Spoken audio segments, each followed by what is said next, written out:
باقی یہ ہے کہ یہاں ایک اشکال ہوگا کہ حضرت عمر نے نماز کیوں چھوڑی؟ کہتے ہیں ممکن ہے کہ ان کی رائے یہ ہو کہ تیمم سے ازالہ جنابت کا نہیں ہوتا، تو مجتہد اپنے اجتہاد پر عمل کرنے میں مجبور ہے۔ ایک حاشیے میں یہ وجہ لکھا۔ دوسرا وجہ یہ لکھا کہ حضرت یعنی عمر رضی اللہ تعالیٰ عنہ نے یعنی اسی کو یہ سمجھا کہ بھئی پانی اس وقت نہیں مل رہا لیکن آخر وقت تک شاید پانی مل جائے، تو اسی وقت کے انتظار کرتے کرتے وقت بھی نکل گیا، نماز بھی نہ ہو سکی۔ ارادہ پڑھنے کا تھا، انتظار پانی کا تھا، اور پانی آخری وقت کہ بھئی آخری وقت تک مؤخر کروں شاید پانی مل جائے، تو اس طرح آخری وقت کا انتظار کرتے کرتے وقت گزر گیا، اس وجہ سے نماز پڑھنے کی نوبت نہ آئی۔ باقی آگے اس روایت کے بعد کیا ہے، جب یہ کارگزاری نبی کریم صلی اللہ علیہ وسلم کے پاس پیش ہوئی تو آپ نے فرمایا کہ دیکھیں یہ تو حضرت عمار کو تنبیہ فرمائی، اس کی ضرورت تو نہیں تھی، یکفی کہا کذا، آپ کو تو یہ بھی کافی تھا۔ مانا یہ جو اشارہ فرمایا یہ تشریح نہیں تھی، تعلیم تھی، یہ تشریح نہیں تھی بلکہ ایک قسم کی مانا یہ ان کو سمجھا دیا کہ بھئی اشارہ کر دیا کہ جو معہود طریقہ تیمم کا ہے بس وہی کافی ہے۔ تو یہ نہیں بتانا، یہ مقصد نہیں تھا کہ تیمم بس صرف کفین پہ ہاتھ گمان تیمم ہو جائے گا، مقصد اشارہ کیا کہ آپ کے ذہنوں میں جو تیمم کا معہود طریقہ ہے آپ کو وہ کرنا تھا اور وہی کافی تھا۔ بہرحال یہ ہے۔ حدثنا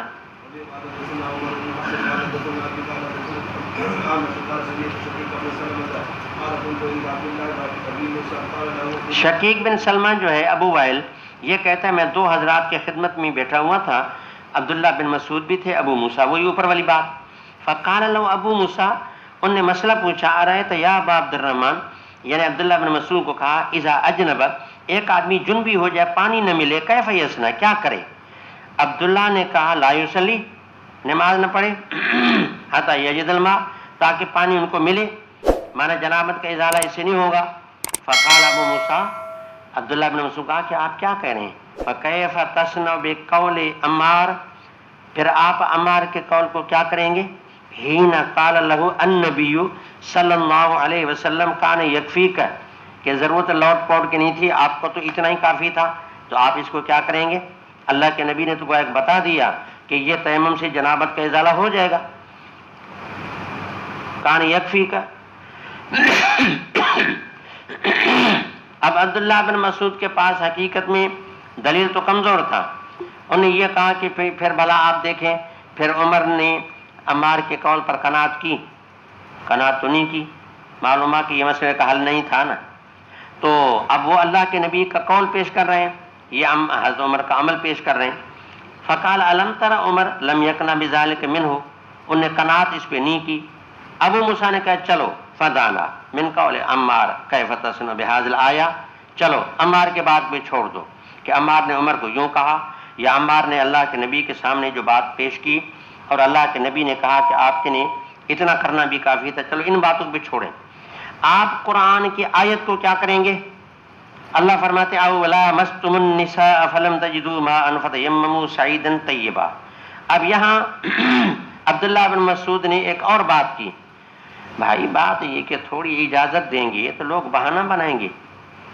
اس کا مقصد یہ کہ عبداللہ بن مسعود کے پاس بھی یہ مسئلہ تھا کہ تیمم سے ازالہ جنابت کا ہو جائے گا، اور یہ بھی سمجھ میں آیا کہ عبداللہ بن مسعود کے نزدیک لا مستم النساء کا تفسیر مس مرت نہیں تھا، اس کا تفسیر جماع تھا، اس لیے آیت کا یہ جواب کوئی نہیں دیا۔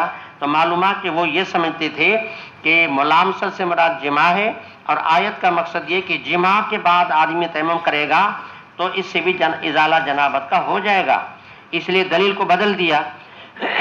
فما درا عبداللہ ما یقول، اب عبداللہ کو بات سمجھ بھی نہیں آ رہی تھی کہ ابو موسیٰ کے آیت والی بات کا کیا جواب دے، بس اتنا کہا بھائی ابو موسیٰ لو رخصنا لهم فی ھذا، تھوڑی گنجائش ہم نے دی تو لاوشک اذا بردا علی احدهم الماء، کسی رات میں تھوڑی پانی میں ٹھنڈک ہو گئی تو جناب اسی پانی کو چھوڑ دیں گے اور تیمم کا معاملہ شروع ہو جائے گا۔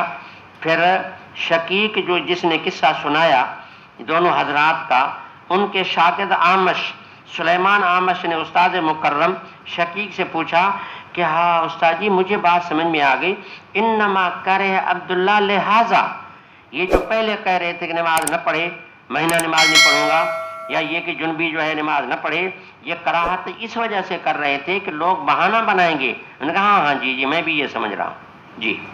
اب آخری باب امام کا کہ التیمم ضربۃ، جو پہلے میں عرض کر چکا تھا کہ امام اپنی رائے اس معاملے میں دے رہے ہیں کہ بھئی مقدار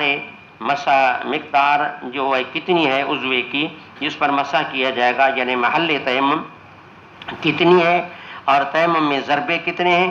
تو پہلے باب رکھا جس میں بتا دیا التیمم ضربۃ للوجہ والکفین، تو بتا دیا کہ محل تیمم صرف ہتھیلے ہیں، بس یہاں تک ہے یہ ہے. اور تیمم کا ضربہ بھی ایک ہے، بس ایک مرتبہ یوں کر کے وہ اپنے چہرے پر ہاتھ پھیرے گا، ادھر ہاتھ پھیر دے گا، بس جناب یہ تیمم ہو گیا. تو آخری بات امام وہی یہاں جو ہے مقصد یہ کہ یہاں رکھ رہے ہیں. اور پھر یہ ہے کہ اس معاملے میں حضرت عمار کی جو روایت ہے تو امام بخاری کے نزدیک اگرچہ دیگر محدثین نے اضطراب کا قول کیا ہے، لیکن اوپر بھی امام بخاری نے حضرت عمار کی روایت کی 6 سندیں بیان کی ہیں.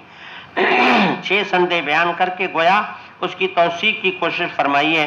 اور ساتھ میں یہ ہے کہ حضرت عمار کی روایت کو نہ صرف یہ کہ اس کی تصحیح بلکہ اسے استنباط مسائل کا کیا ہے.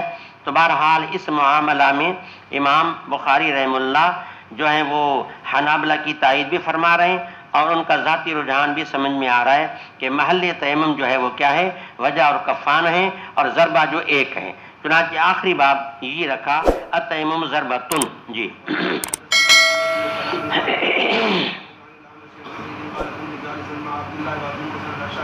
فقال له ابو موسى لو ان رجلا لم يجد الماء شار ما كان يتيمم ويصلي. فقال عبد الله لا يتيمم وان كان لم يجد الماء ولم يجد شارا. فقال له ابو موسى فكيف تصنعون بهذه الايه في سوره الماء لم يجد الماء وتيمموا صعيدا طيبا. فقال عبد الله لو رخص في هذا لو رخص في هذا لهم لاوشكوا اذا فرض عليهم الماء ان يتيمموا الصعيد كله وانما كرهتم هذا النزاع. قال نعم. فقال ابو موسى الم تسمع قول عمار عمر بن الخطاب بعثني رسول الله صلى الله عليه وسلم في حاجه فلم اجد النبي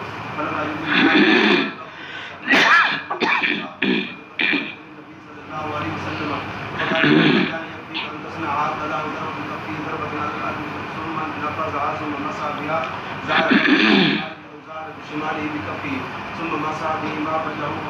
فقال عبد الله افلم ترى عمر بن الخطاب. اب یہ ترجمہ تو رکھا کہ التیمم ضربۃ، کہ تیمم میں ضربہ ایک ہے، لیکن جو پہلی روایت پیش کی ہے اس میں صرف ضربتن کا لفظ ہے، ضربتن واحدہ کا لفظ نہیں.